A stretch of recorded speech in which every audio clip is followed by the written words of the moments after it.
Assalamualaikum warahmatullahi wabarakatuh. Masih bersama dengan saya Kristianti di sini. Apa kabar kalian semua, sahabat-sahabatku, dimanapun kalian berada? Mudah-mudahan kalian semua dalam keadaan sehat.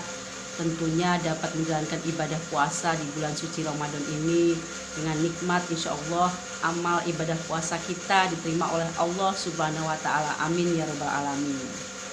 Sahabat-sahabatku yang dirahmati Allah, ada beberapa pertanyaan kemarin yang menyangkut tentang konsep ketuhanan Yesus yang membuat ragu. Ini akan saya jelaskan beberapa poin di sini. Insya Allah menambah iman dan takwa kita dan memperteguh keimanan kita kepada Allah.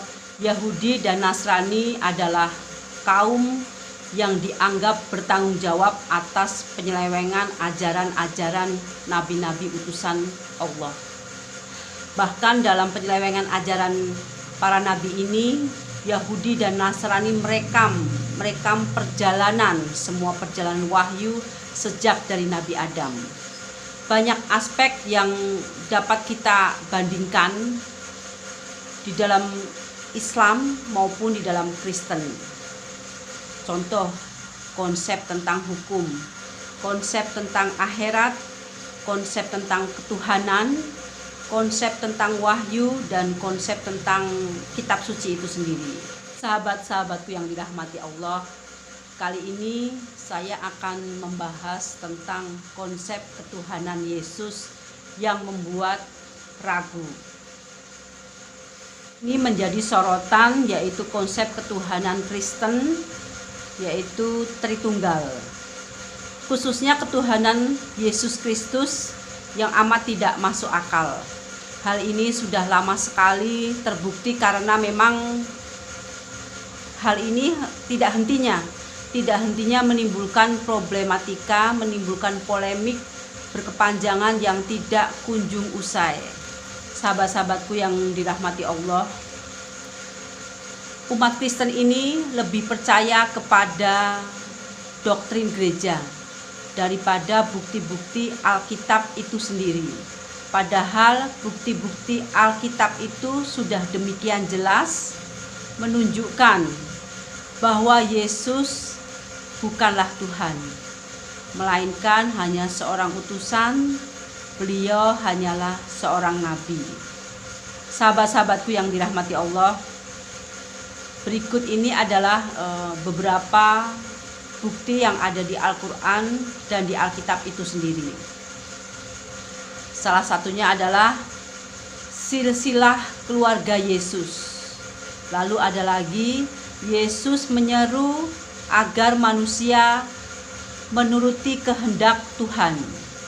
Tuhan adalah anak Daud.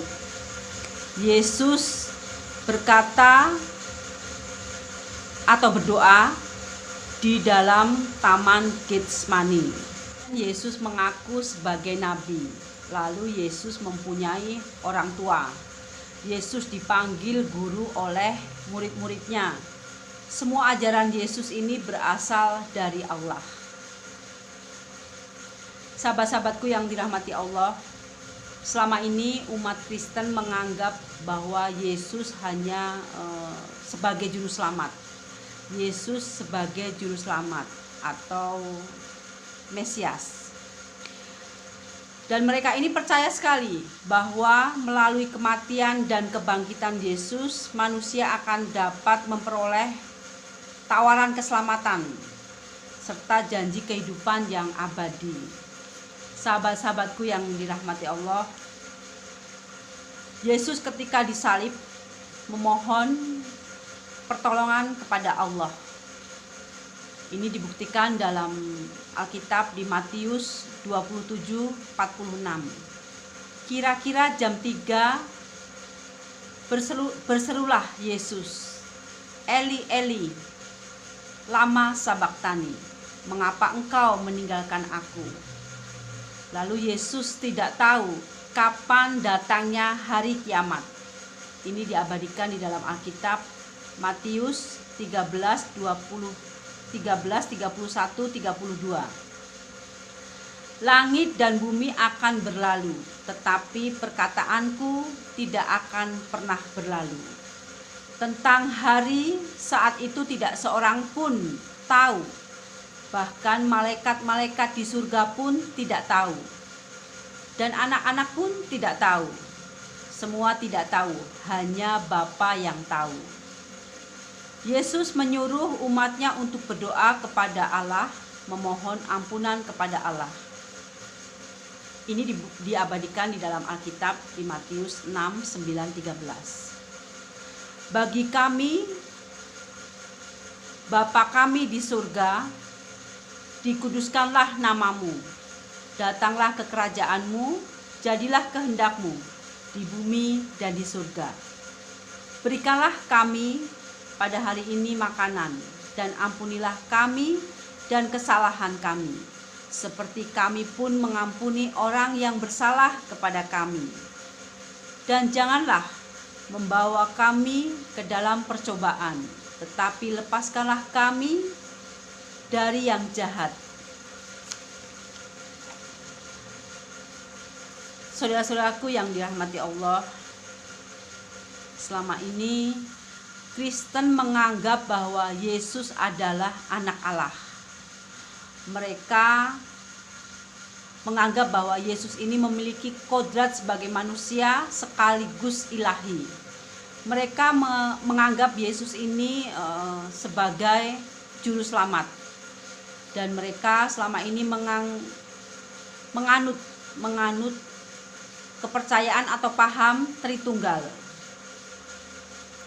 Sahabat-sahabatku yang dirahmati Allah, umat Kristen ini meyakini bahwa Yesus adalah firman, menjelma sebagai manusia, Allah Putra. Menurut kitab suci, Yesus bangkit naik ke surga dan beliau duduk di sebelah kanan Bapa. Dan dikatakan Yesus akan kembali ke bumi ini untuk menghakimi manusia. Sahabat-sahabatku yang dirahmati Allah, ada beberapa hal yang membuat Yesus mustahil kalau beliau adalah Tuhan. Ini tertera di dalam Alkitab Matius 26, 39.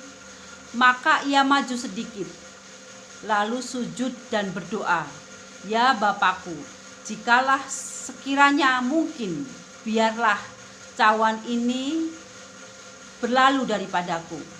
Tetapi janganlah seperti yang menjadi kehendakku, melainkan seperti yang Engkau kehendaki."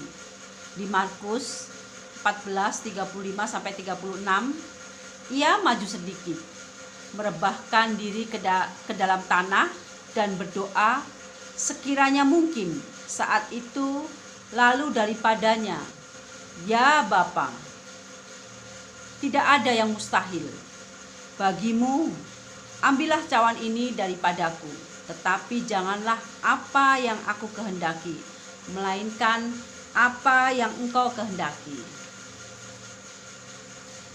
Sahabat-sahabatku yang dirahmati Allah, Yesus ketika disalib memohon pertolongan kepada Allah. Diabadikan di dalam Alkitab di Matius 27-46.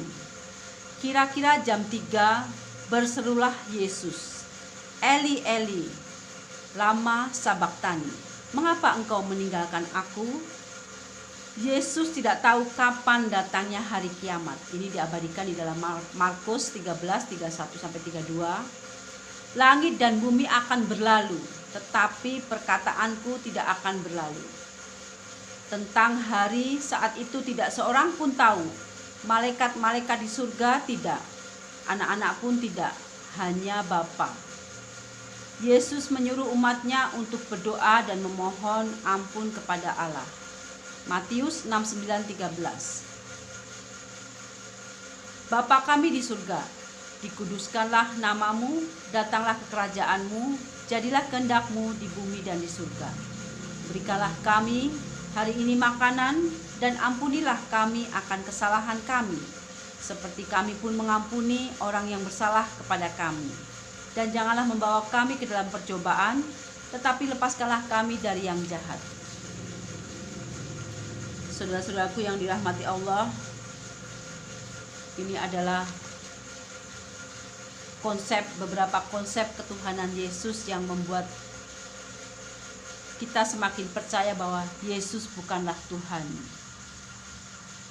Di Alkitab telah menjelaskan bantahan ketuhanan Yesus.